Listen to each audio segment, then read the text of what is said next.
नमस्कार।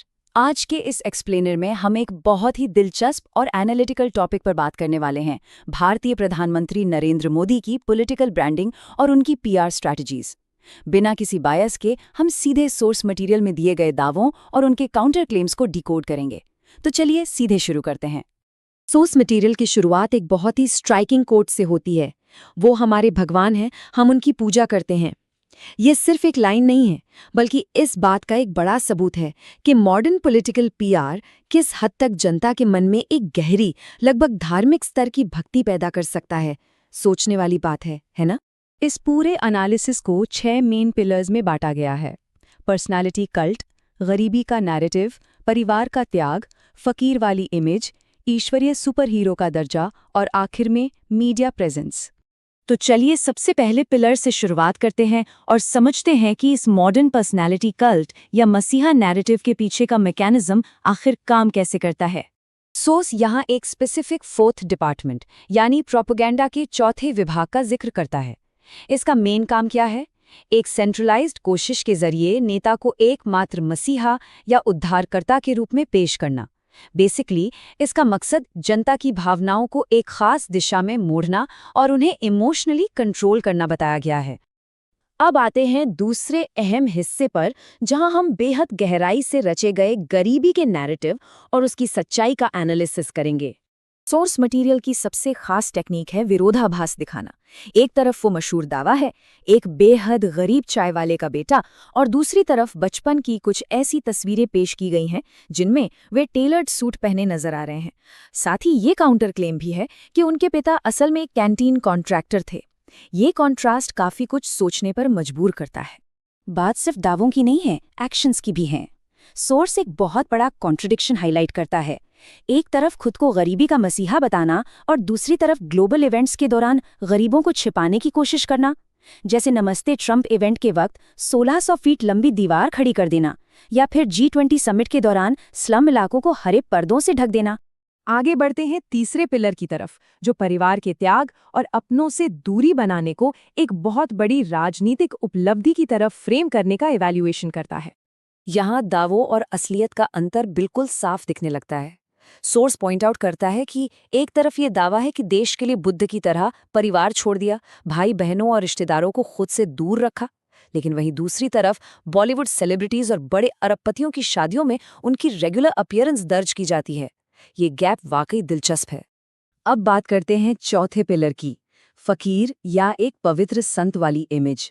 यहाँ सोर्स कुछ बहुत ही हैरतअंगेज क्रोनोलॉजिकल और मटीरियल डिफरेंसेस सामने लाता है। इस टाइमलाइन का सबसे क्रूशियल पॉइंट है 1987 में डिजिटल कैमरे के इस्तेमाल का दावा। टेक्निकली देखा जाए तो ये मैथमेटिकली इम्पॉसिबल है, क्योंकि दुनिया का पहला कमर्शियल डिजिटल कैमरा तो 1990 में लॉन्च हुआ था। और हाँ, भिक्षा मांगकर जीवन बिताने के दावे के बीच 90 के दशक में पेरिस और अमेरिका जैसे महंगे विदेशी दौरों का खर्च उठाना, ये सब एनालिसिस में कुछ गंभीर सवाल जरूर खड़े करता है। इस बेयर मिनिमम या बेहद सादे लाइफस्टाइल के नैरेटिव को सोर्स कुछ डॉक्यूमेंटेड लग्जरी आइटम्स के साथ कंपेयर करता है।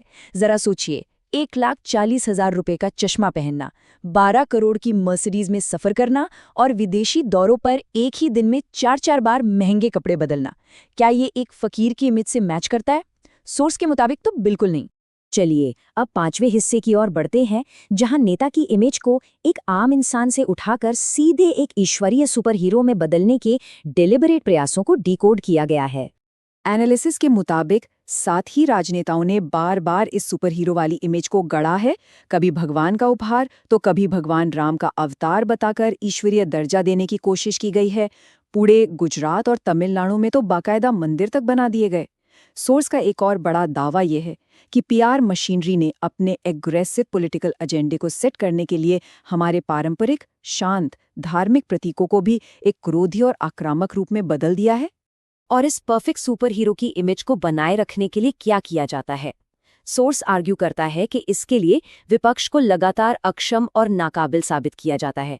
असल में ये एक तरीका है इस फैक्ट को छुपाने का कि प्रधानमंत्री ने पिछले एक दशक में एक भी अनस्क्रिप्टेड प्रेस कॉन्फ्रेंस या खुली डिबेट नहीं की है, जबकि इसके उलट उनके विरोधी अक्सर यूनिवर्सिटीज में बिना किसी स्क्रिप्ट के लेक्चर देते और सवालों के जवाब देते देखे जा सकते हैं। फाइनली हम इस एक्सप्लेनर के आखिरी पिलर पर आते हैं। इतनी बड़ी मल्टी डिपार्टमेंटल ब्रांडिंग को सस्टेन करने के लिए जिस भारी भरकम मीडिया प्रेजेंस की जरूरत होती है, अब हम उससे समझेंगे। इस मीडिया ओमनी प्रेजेंस का असली स्केल आप इस नंबर से समझ सकते हैं, 64 अरब 91 करोड़ रुपए। जी हाँ, सोर्स के अनुसार महज 8 सालों में सरकारी विज्ञापनों पर इतना बड़ा अमाउंट खर्च किया गया, सिर्फ इसलिए ताकि नेता का चेहरा हर वक्त हर जगह लोगों के सामने मौजूद रहे। लेकिन क्या ये पीआर मैजिक हमेशा काम करता है? सोर्स का मानना है कि अब ये जादू फीका पड़ रहा है। इसके सपोर्ट में कुछ सॉलिड पॉइंट्स दिए गए हैं, जैसे 2022 में रिकॉर्ड 2,25,000 लोगों का भारत की नागरिकता छोड़ देना, या फिर सत्ता में बने रहने के लिए उन विपक्षी नेताओं को पार्टी में शामिल करने की मजबूरी जिन पर खुद पहले करप्शन के बड़े आरोप लगाए गए थे। सच कहें तो इस ओवर एक्सपोजर की वजह से अब पब्लिक में एक तरह की थकान साफ महसूस की जा सकती है। तो फाइनली इस पूरे एक्सप्लेनर के बाद एक बहुत ही क्रिटिकल सवाल सामने आता है। जब पॉलिटिकल मैजिक का सामना मीडिया की असलियत से होता है और जब इन तथ्यों को इतनी बारीकी से परखा जाता है, तो क्या कोई भी ब्रांडिंग या गढ़ी हुई मीडिया प्रेजेंस किसी नैरेटिव को हमेशा के लिए बचा सकती है? ये मीडिया लिटरेसी से जुड़ा एक ऐसा सवाल है जो हम सबको सोचने पर मजबूर करता है। आज के इस एक्सप्लेनर में हमारे साथ जुड़ने के लिए बहुत बहुत शुक्रिया।